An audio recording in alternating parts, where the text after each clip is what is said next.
Merhaba Arkadaşlar, host geldiniz. Hari ini temanya adalah tentang isim cümlelerini atau bagaimana membuat kalimat sederhana dengan kata benda. Kita juga akan menggunakan evet dan hayır dalam bahasa Turki, juga dalam sebuah contoh yang sederhana. Oke, kita next. Nah, jadi dalam bahasa Turki itu teman-teman, aturan dalam membuat kalimatnya itu dipengaruhi oleh yang namanya kata ganti orang. Nah, sama seperti bahasa Indonesia, kata ganti orang itu ada 6. Hanya bedanya dalam bahasa Turki hampir semua kalimat itu berpanduan kepada aturan kata ganti orang ini. Nah, seperti apa? Kita lihat pada tabel ini sebagai salah satu contohnya. Nah, di sini kan tema kita adalah bagaimana membuat kalimat dalam kata benda ya, teman-teman. Nah, kenapa saya buat secara terpisah untuk kata benda? Karena dalam bahasa Turki nantinya juga ada perbedaan dalam membuat kalimat dari kata kerja dan juga kata sifat, teman-teman. Nah, kata benda buat teman-teman yang belum tahu mungkin ya, apa itu kata benda? Kata benda atau disebut isim dalam bahasa Turki itu bisa saja berbentuk benda ya, benar-benar benda teman-teman. Misalnya meja, kursi, lemari, sisir. Nah, bisa juga yaitu profesi. Profesi itu misalnya dokter, guru, murid, pengacara, dan lain sebagainya.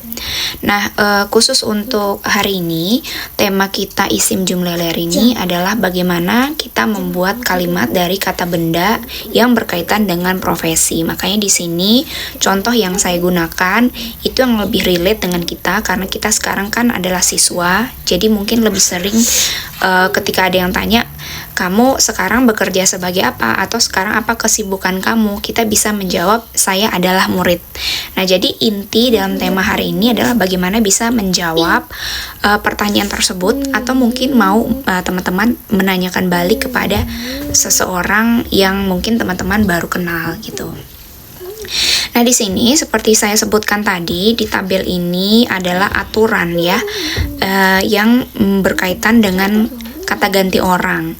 Ben, saya, sen, kamu, o, dia, bis, kita, sis, itu bisa berarti kamu dalam tingkatan yang lebih sopan gitu, teman-teman. Mungkin kalau dalam bahasa Indonesia itu mirip seperti Anda. Anda, kemudian onlar yaitu mereka. Nah, di sini ada aturan cara pakai bentuk kalimat positif, kalimat bentuk negatif, positif dalam bentuk tanda tanya, atau negatif dalam bentuk tanda tanya. Nah, kalau dalam bahasa Turki ini disebut olumlu, olumsuz, olumlu soru, olumsuz soru. Nah, apa maksudnya? Di sini kita lihat kalimat contohnya ya. Saya pilihkan orange. Orange sebagai kata bendanya ya. Ben orangeyim, atau bisa saja dengan orangeyim itu sudah berarti maknanya saya murid. Jadi cara bacanya terbalik, teman-teman. Saya murid. Kamu murid. Dia murid. Kita murid, Anda murid, mereka murid. Nah, ada beberapa hal yang unik di sini, teman-teman. Untuk kata ganti dia, ini sebenarnya adalah yang paling mudah, teman-teman, karena dalam setiap aturan pembuatan kalimat dalam bahasa Turki itu khusus untuk o atau kata ganti penunjukan dia dalam bahasa Turki biasanya tidak ada sufiks. Apa itu sufiks, teman-teman? Sufiks itu yang saya tandai warna kuning di sini, teman-teman. Atau mungkin secara definisi dia adalah bukan kalimat ya, sebuah keterangan yang ditambahkan ke dalam sebuah kata sehingga kata itu bisa menjadi sebuah kalimat, teman-teman. Nah, itu uniknya dalam bahasa Turki. Bahasa Turki itu seperti sebuah Lego, teman-teman. Jadi ketika membuat sebuah kalimat itu cukup kata yang disambung, sambung gitu. Kalau bahasa Indonesia kan kita dipisahkan oleh spasi, teman-teman. Nah, kalau bahasa Turki kita bisa melihat suatu kata yang panjang sekali, tapi sebenarnya itu bukan kata, itu adalah kalimat, teman-teman. Jadi biasanya kata yang sudah ditempeli oleh berbagai keterangan di sana. Nah, selain kata ganti o atau dia, onlar itu juga memiliki aturan sufiks yang mudah. Jadi sufiksnya bisa dipakai atau tidak. Karena sejatinya onlar ini kan artinya mereka, teman-teman. Jadi sebenarnya adalah o yang jamak atau menunjukkan kepada dia, tapi dianya banyak. Ler atau lar sendiri dalam bahasa Turki biasanya adalah keterangan jamak, teman-teman, atau sesuatu itu lebih daripada satu. Jadi kalau kita bisa lebih mudah mengartikannya, onlar ini adalah jamaknya dari o, atau mengatakan dia tapi banyak, berarti kan mereka gitu, teman-teman. Jadi sehingga bisa disebut kata bendanya saja tanpa sufiks di belakangnya. Tapi kalau mau lengkap bisa juga melengkapinya dengan ler. Orange ler, mereka murid. Tapi kalau o tidak bisa dilengkapi dengan ler. Gitu, teman-teman. Jadi kalau kita menyebutkan orange itu bisa untuk mereka atau untuk dia. Tapi kalau orange saja itu berarti udah jelas bahwa orang yang dimaksud adalah dia murid gitu. Nah, untuk yang olumsus atau membuat kalimat negatif, itu maksudnya adalah menyatakan kalau seseorang itu bukan ... Nah, karena di sini contohnya adalah orange atau murid, berarti yang dimaksud adalah dalam hal ini saya bukan murid, kamu bukan murid, dia bukan murid, kita bukan murid, Anda bukan murid, mereka bukan murid. Nah, aturannya itu sama saja semuanya, teman-teman, hanya bedanya ditambahkan kata değil di depan sufiks yang tadi.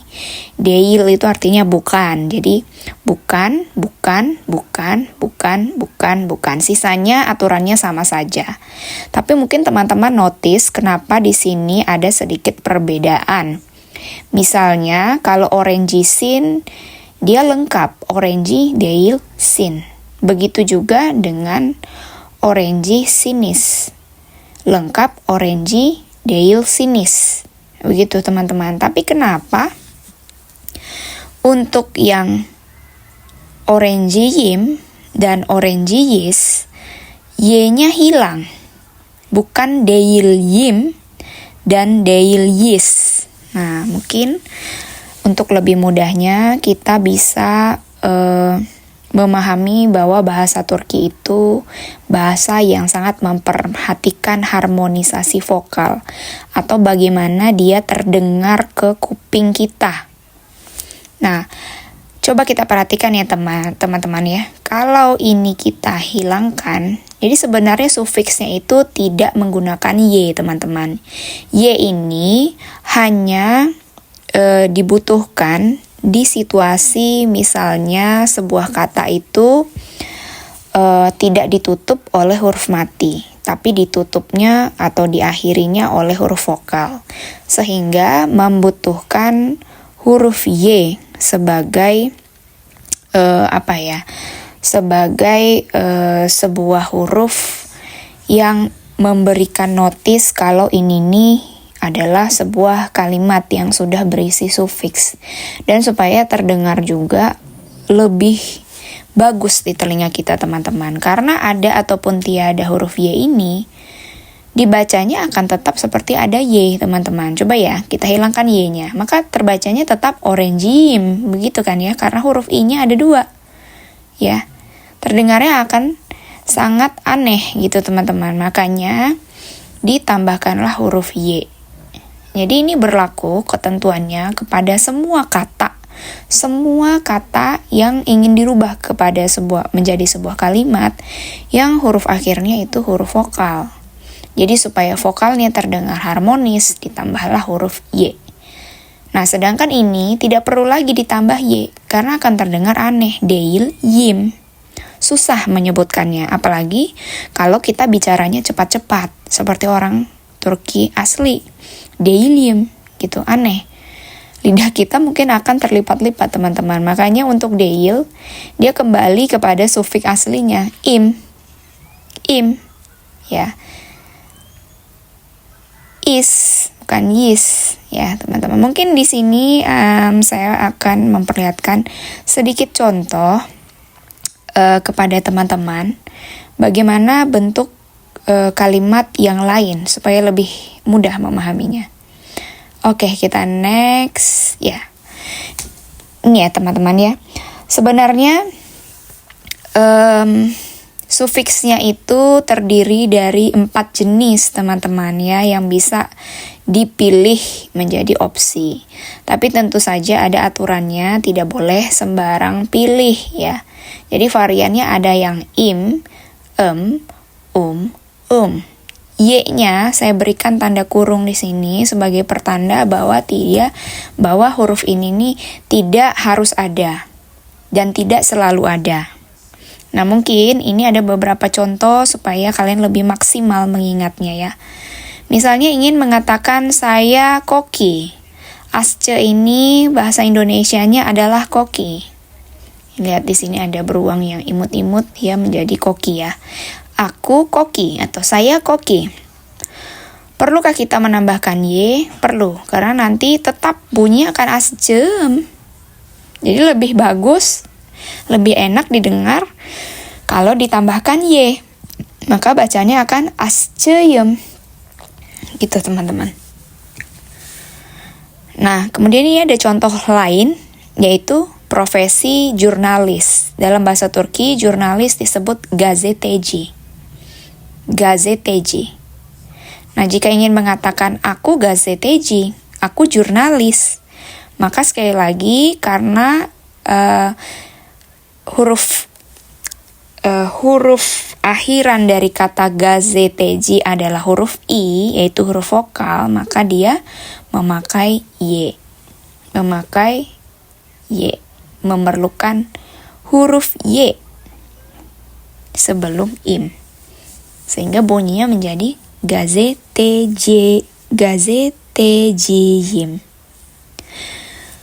Gitu teman-teman, karena sekali lagi isimnya atau kata bendanya berakhiran oleh huruf vokal. Nah, berbeda halnya dengan contoh yang di sini teman-teman, doktor dan avukat. Doktor itu dokter dalam bahasa Indonesianya.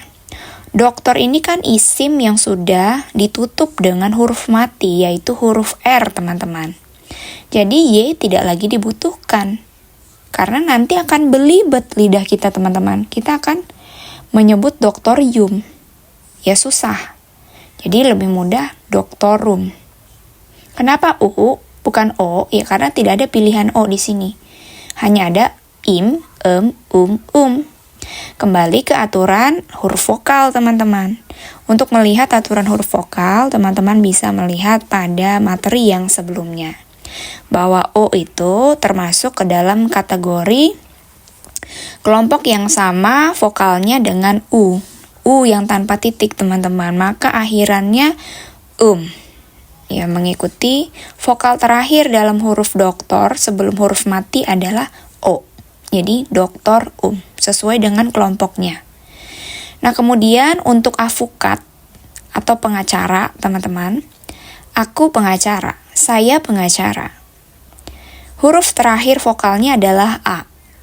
Nah, dalam aturan huruf vokal bahasa Turki, A ini satu kelompok dengan E. Maka kita pilih yang Avukatem. Tidak ada am di sini. Tidak ada versi am di sini. Dan tidak perlu huruf Y, teman-teman, karena sudah ditutup oleh huruf T. Begitu, teman-teman. Nah, kita kembali ke tabel. Di sini ada olumlu soru atau membuat kalimat positif dalam tanda tanya, teman-teman, atau kalimat pertanyaan positif. Misalnya menanyakan, aku murid ya? Kamu murid ya? Dia murid ya? Kita murid ya? Anda murid ya? Mereka murid ya? Sama juga sufiksnya, teman-teman. Yim, sin, tidak ada sufiks, yis, sinis, kemudian tidak ada sufiks atau boleh sufiks lengkap, yaitu lermi. Gitu, teman-teman. Cuman bedanya hanya ditambahkan mi. Mi itu biasanya untuk menunjukkan kalimat tanya, teman-teman. Orange mi yim. Orange mi sin. Orange mi. Orange mi yis. Orange mi sinis. Orange lermi. Gitu kira-kira bunyinya, teman-teman. Nah, sama seperti aturan sebelumnya, teman-teman. Ini memang susah-susah gampang. Jadi kalian harus rajin mempraktikannya supaya paham. Menurut saya paham itu yang membuat kita ingat. Karena kalau sulit mengingat, maka kalau ini hanya dihafal, saya rasakan lambat prosesnya. Nah, jadi untuk kalimat tanya negatif, ya sama, ditambahi deil. Orange miyim, orange deil miyim. Orange misin, orange deil misin. Orange mi, orange deil mi. Orange miis, orange deil miis. Orange misinis, orange deil misinis. Orange lermi, orange deil lermi. Begitu, teman-teman.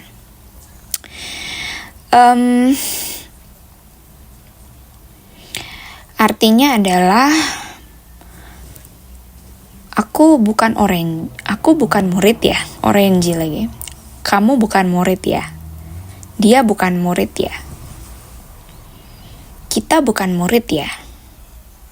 Anda bukan murid ya. Mereka bukan murid ya, gitu kira-kira kalau diartikan dalam bahasa Indonesia. Oke, kita next.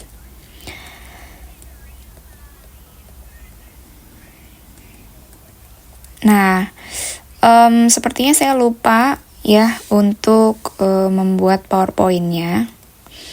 Tapi untuk menggunakan evet dan hair itu sebenarnya untuk menjawab ini tadi ya, soru atau kalimat tanya baik itu positif maupun negatif.